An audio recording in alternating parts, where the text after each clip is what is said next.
Algo huele muy mal en la justicia, ya que estábamos hablando de Dinamarca, se puede apelar a esta frase.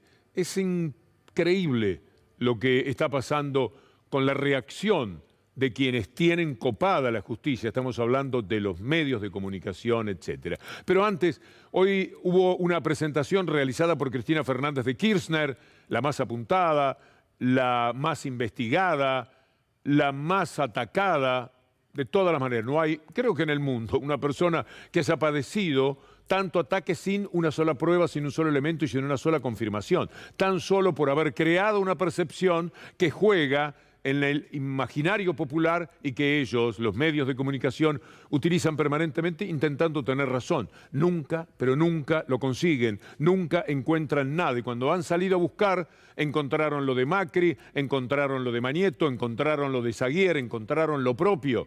Y tuvieron que bancárselo de tanta búsqueda. Le pasaron cepillo, rastrillo a 14 millones de papeles de bancos en todo el mundo. Y siempre aparecen ellos, nunca el apellido que están buscando. Han dado vuelta a la Patagonia con el tal Marijuán, cambiando sus camperas como si fuera un actor de TN. Y tampoco, nunca aparece absolutamente nada. Le rompieron el departamento, le rompieron la casa, han hecho cualquier devastación con la vida de esta persona. Bueno, por lo menos se permite esta presentación con todo derecho ahora. Vamos a leer 2 o 3 de los párrafos escritos por Cristina Fernández de Kirchner.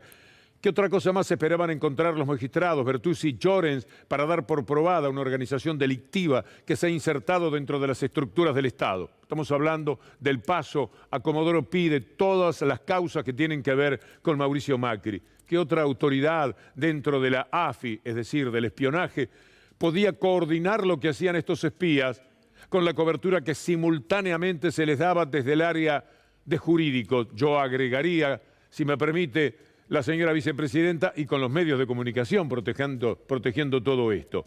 Indudablemente los únicos que parecen no tener respuestas para estas preguntas tan elementales deben ser los jueces Bertuzzi y Llorens. Y llegamos a la marcha de ayer. ¿Por qué la marcha? Porque no se puede más con una justicia que tiene la Corte Suprema de Justicia avalando todos estos procedimientos.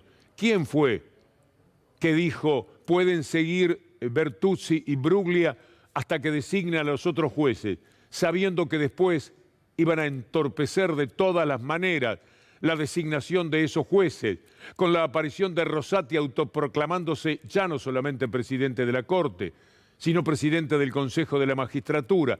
Y mientras todo eso se pone en marcha, Bertuzzi y Bruglia seguirán limpiándole los zapatos de sus responsabilidades a todo lo que sea Macri y a todo lo que sean las responsabilidades de la derecha en la República Argentina. Lo tienen tan bien organizado.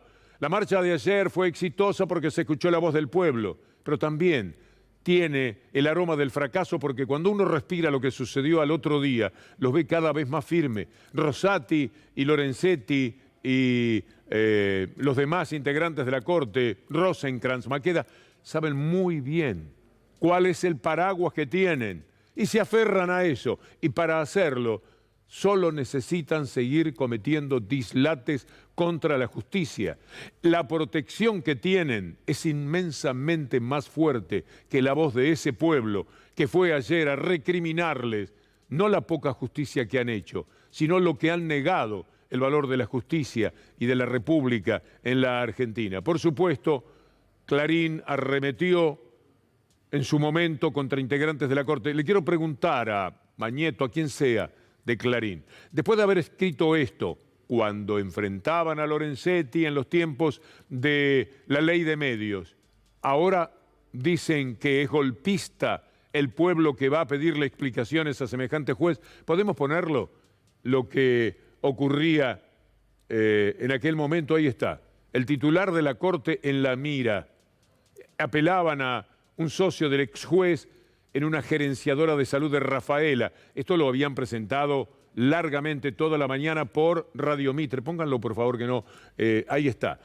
Prestadora del PAMI de Carlos Aldereto. Hace 20 años que conozco a Lorenzetti, hace 20 años que lucra con el negocio de la salud. Lo hace por medio de su hijo, etcétera. Llegaba el PAMI a Rafaela y esos se quedaban con los afiliados porque manejaban los sanatorios. Una mafia De esto denunciaba Clarín a Lorenzetti, pero ahora Clarín, verán ustedes cómo reacciona frente a lo que es el ataque, como ellos dicen, a su representante, Rosenkrantz. Tendría más pudor Mañeto si se hubiera autodesignado para la Corte Suprema que el que puede tener Rosenkrantz y Rosati y todo lo demás. Pero los que dicen que es una marcha golpista, como lo vamos a ver más adelante, se relacionan con personajes como Garabano. ¿Se acuerda el ministro Garabano? Primero le vamos a hacer escuchar lo que él dijo. Me pareció, bueno, algo bastante inusual, la forma del pedido, ¿no?, de la renuncia de los jueces de la Corte, en donde se mezclaban, si se quiere, las cuestiones políticas, y lo raro, lo inusual es porque no se han activado, digamos, los mecanismos institucionales, ¿no?, que son los que corresponden en una democracia. Garabano, es decir, cualquiera puede decir lo que se le antoja si está protegido por la mafia mediática. ¿Quiere recordar algunas cosas de Garabano? Así a la carrera, con rápidas informaciones. Corramos nomás, Federico, porque un nuevo show del falso arrepentido Leonardo Fariña, vinculado a Garabano, que fue el que lo contrató con millones de pesos del erario público para que hablara contra Cristina Fernández de Kirchner, otorgándole la calidad de testigo, pagándole alquileres, etc. ¿Qué más? Van der Broel, testigo clave contra Vudú, recibió otros 2 millones de aquella época del macrismo, el programa de protección, la excusa de Germán Garabano, es decir, compraba los testigos, el Estado, en el caso de Vudú, solamente con lo que dijo Van der Broel pudieron llevarlo preso. ¿Qué más podemos recordar de Garabano para que vean ustedes quiénes son los que hablan contra la marcha del pueblo ayer? El ex juez Rosansky denunció que fue extorsionado por Garabano. Lo demostró con una grabación que hizo el propio Rosansky en su momento. Aquí paramos, creo. La AMIA, este personaje funesto de la vida de la justicia de la Argentina, traicionó a la AMIA. No lo denunciaron de la oposición de entonces, sino desde adentro. Mario Cimadevilla denunció a Garabano por encubrimiento y por otros delitos. Estaba encubriendo a los encubridores del atentado a la AMIA, un traidor enorme desde el Estado. ¿Y esta gente puede hablar de la justicia? ¿Qué puede decir Garabano? Se lo poníamos como ejemplo, porque ninguno de los otros que habló en esta jornada mejora la especie. Mucho menos todavía un tal Arenazas, un diputado famoso por lo tonto, y que ahora encontró la posibilidad de hacerse notar. Yo a veces me rezongo conmigo mismo, me critico por poner al aire a estos personajes que no sabe uno ya cómo adjetivarlos. Está el tuit de Arenaza, ahí están las imágenes de la marcha.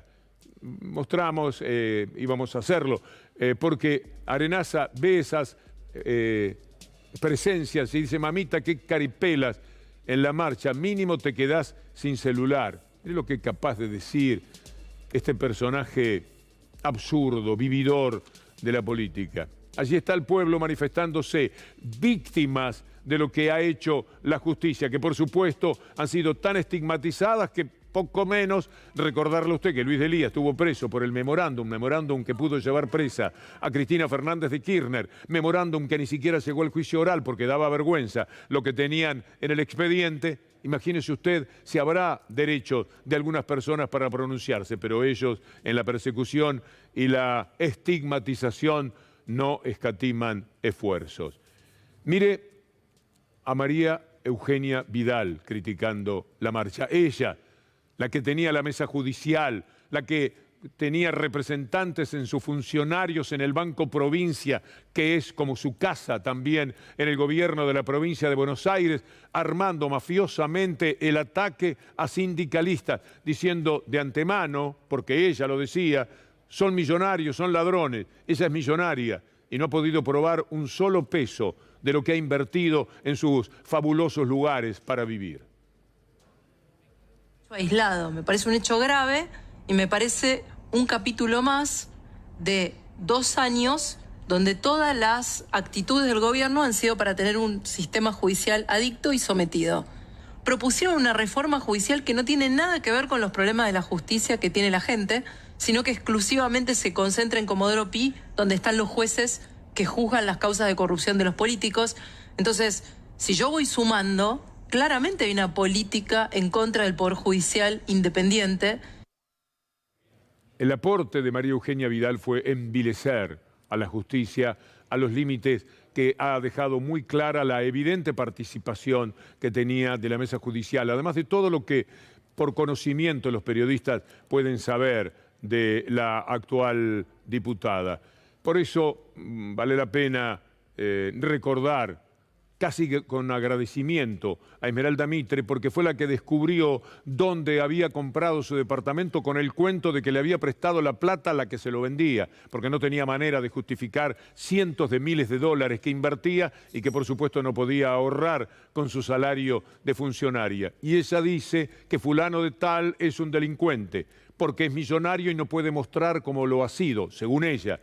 Bueno, podría empezar por mostrar ella cómo ha sido, cómo es millonaria para vivir en los lugares que vive, según esa denuncia que conocimos gracias a ese buen servicio que prestó la conocida actriz. Mire, Marcelo Villegas, ¿de quién era funcionario Marcelo Villegas? Aquí está lo que era la preparación de la mesa judicial, que funcionaba allí en esas horas del Banco Provincia con empresarios, con personajes del espionaje, con funcionarios de María Eugenia Vidal como Marcelo Villegas. ¿Lo tenemos? Ahí está, la Gestapo macrista.